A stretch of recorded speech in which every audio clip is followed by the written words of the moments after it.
First, let me just say good morning to everybody. We're really excited. I have Commissioner Braverman and his team at DHCD who are with me, Jay Green, Wendy Redford Curtis, both of them. Jay is the Chief Operating Officer, and she's one of our Deputy Commissioners. We're here to talk about a new era of neighborhood investment. You have heard me say it from time and time again, that we will invest in neighborhoods and communities that have been underinvested in for decades.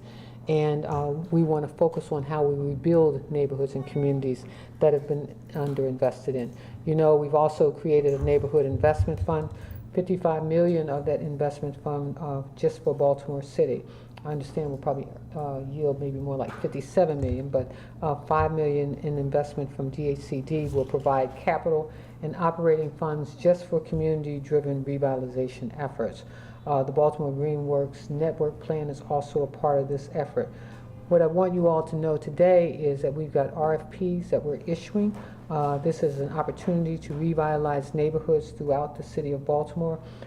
We've seen what investment in neighborhoods have done. When you think about what's happened in Fells Point, when you think about what's happened in Canton and in the Inner Harbor area. But now, right now, we're focusing in on neighborhoods throughout the city of Baltimore.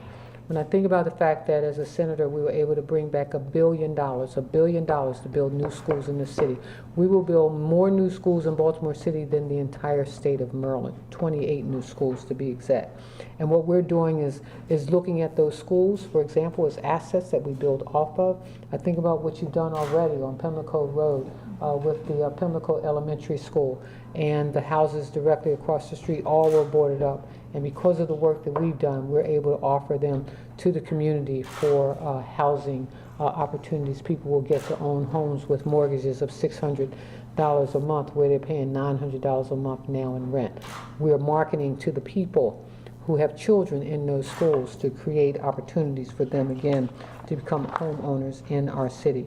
This is about how we stabilize Baltimore, how we stabilize neighborhoods. I mean, I don't think anything is more urgent and deserves to be prioritized. It is a priority for this administration. You'll see what we're going to do at Park Heights. We've got 17 acres that we're offering for development. We are renovating 36 or 38 houses in the Upton community. We're doing whole blocks in Tivoli, displacing the former activities, criminal activity that used to occur in that particular community. I am really excited about the leadership of Michael Braverman. I'm excited about the work of those who are part of our community development efforts, from Park Heights to Upton to Chum. We know that this kind of investment is going to make a difference for the citizens of Baltimore. I long said, that this is something that is a priority for this administration. I talk every day about reducing violence in the city, and we're still trending downwards, and I'm grateful for that. I talked about when I was campaigning, the need to have a mobile unit moving around our city to get people's jobs, and we've already done that. We unveiled that on yesterday. But today is Michael Braverman and Housing and Community Development's Day, and their collaborative effort to work with community groups and organizations throughout the city to bring about the change that the people in our city deserve to see. Michael Braverman. Thank you. Boy, that was quite a build-up, wasn't it? Yeah, well, I can't personally live up to it, but we got some wonderful people here who do the work on every day that really make a difference in the city of Baltimore and that lead our communities and make sure that our communities get what they need, and we have a mayor who's committed to delivering it. So really it is a brand new day. It's an exciting moment for Baltimore. We really are on the cusp of leveraging tens of millions of dollars into our neighborhoods, into places long deserving of this type of attention. We have, as the mayor noted, been through a process. We have eliminated blight. We have taken down vacant and abandoned buildings. And that in and of itself has been an enormous gain. I'm looking at Mark and thinking what the 2700 block of Tivoli was, what mischief, what violence, what criminality. And just having those buildings down is an extraordinary step forward for peace and quiet and some calm. But moving to home ownership, taking that next step and backfilling with new construction home ownership opportunities is extraordinary. And I see Healthy Neighborhoods in the back, led by Mark Sisman, who is one of our partners in trying to ensure outcomes in Chum and other places around the city, and we're grateful for that kind of activity and that kind of leadership. But this next step also in Park Heights, I see Marcus Pollock here, who leads our community work, who leads the community work in Park Heights, who is our partner in putting out these 17 plus acres where we hope to see perhaps 200 new townhomes in Park Heights, and this is just the beginning. I'm looking at Wanda Best from Upton Planning Committee and thinking, you know, how long and hard that all of our community leaders have been hopeful and waiting for this day, for this partnership, which is wonderful that you never lose hope, none of you ever lose hope, and continue to lead and continue to ensure that we work in a collaborative and inclusive way to deliver to our communities what they deserve.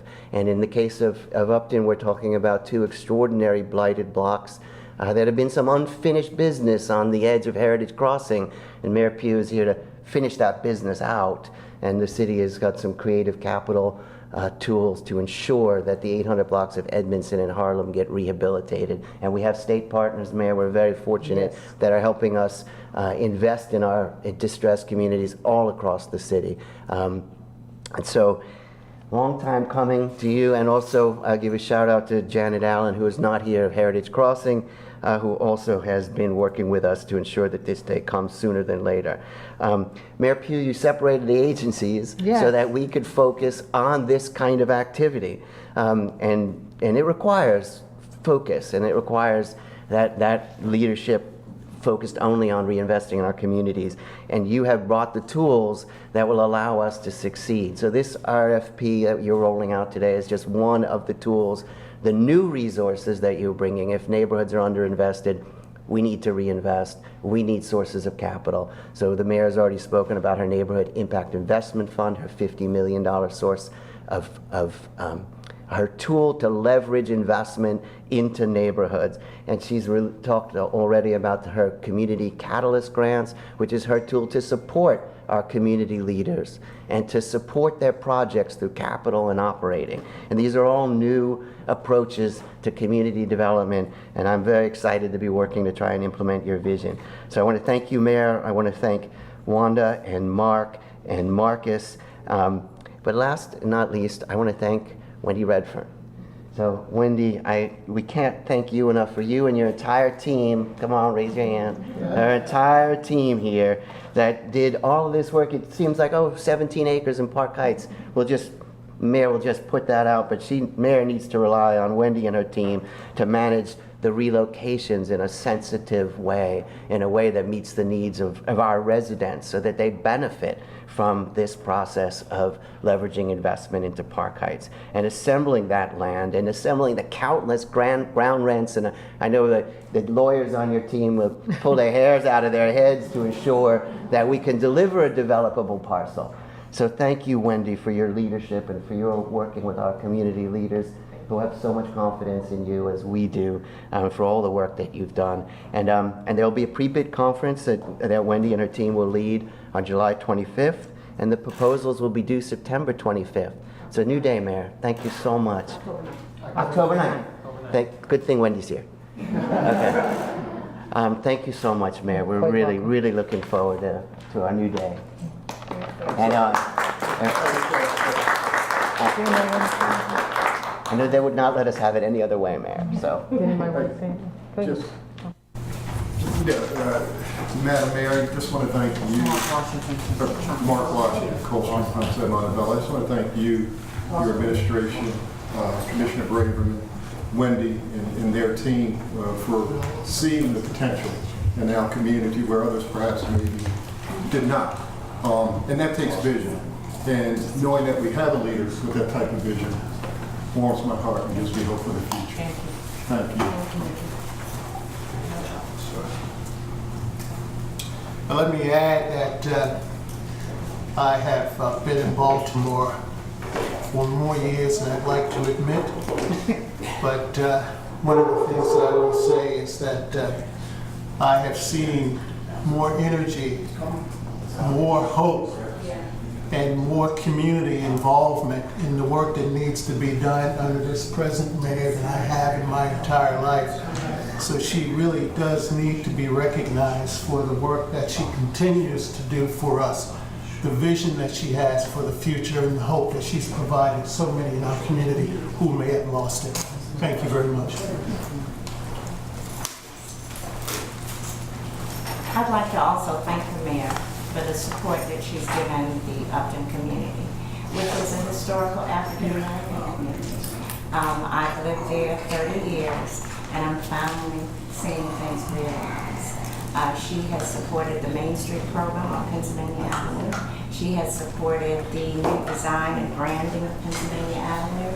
And now we're bringing new homeowners to Pennsylvania and the surrounding area.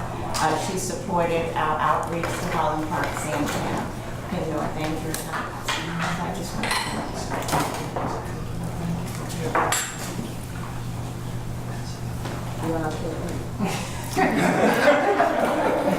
Any questions? Mayor, can you just walk us back on the TikTok about the funding and the new fund? And seems to be the first, your jumping off point for that fund. And I know that it was a line item in the budget, and take us forward from there as to where this fits in. Let me just take a moment too to thank Pete Hammond, who works he's our Chief Operating Officer, who works with all of our major human resources agencies and has been working very closely with us as it relates to housing, as it relates to the investment fund, and all of the agencies that have something to do with making this happen. Go ahead. Yeah, thank you, Mayor. Pete's the man behind the curtain. Melody, the Mayor's Neighborhood Impact Investment Fund, which was a line item in the budget because that's the appropriation that will eventually be the seed capital for this organization, the mayor is working now to stand that organization up. So when that organization is stood up, a loan will be made in the amount of that appropriation or close to it to stand up a new organization that will be able to lend. The governance document's being put together now, but the point is, how do we leverage capital into these long underserved neighborhoods? Could it be lending riskier loans at lower cost to get our CDFIs and then maybe our private lenders in as well? Maybe that's how we take the risk out. Maybe it's taking an equity position. It'll depend on the deal, but we know where. Where is in our underserved communities. Yeah, and I think also what this does is it allows for the creativity of working with different sources that are available to us. When you think about Park Heights Renaissance and you think about slots impact money that comes into Park Heights, redirecting that, also utilizing that as well to help us incentivize development. I think I mentioned earlier when I came on board, I said we will focus 85% of our slots impact money in Park Heights on development because people need to see change. We want to see change. And so you'll see changes and you'll see us working with those kinds of incentives as well as the incentives of the investment fund and the monies that we also put into housing and community development. The purpose of separating those two agencies was to create this kind of focus, and I think Michael put it best when we were having a conversation about the Housing Authority and HCD.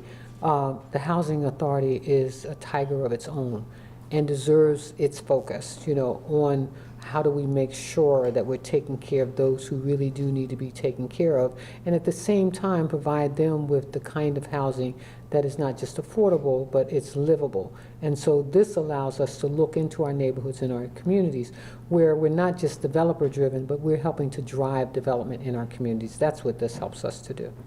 And is it accurate to say that these RFPs are being offered in tandem with the formation of the fund, and I guess it's not just the fund. The RFP is being offered because it's available. The development opportunities are there. Right. The fund will help us to leverage investment in those communities. We've done some of this already. If you look at what we've done on Pimlico Road, Violet Avenue, we've done this kind of work. We're expanding it, and we want to make sure that, again, that it reaches those neighborhoods and communities that are absolutely in need. When you think about what Mark Sisman and that group has been able to do over the years, to have access to this kind of investment just enhances their ability to do more in the city of Baltimore.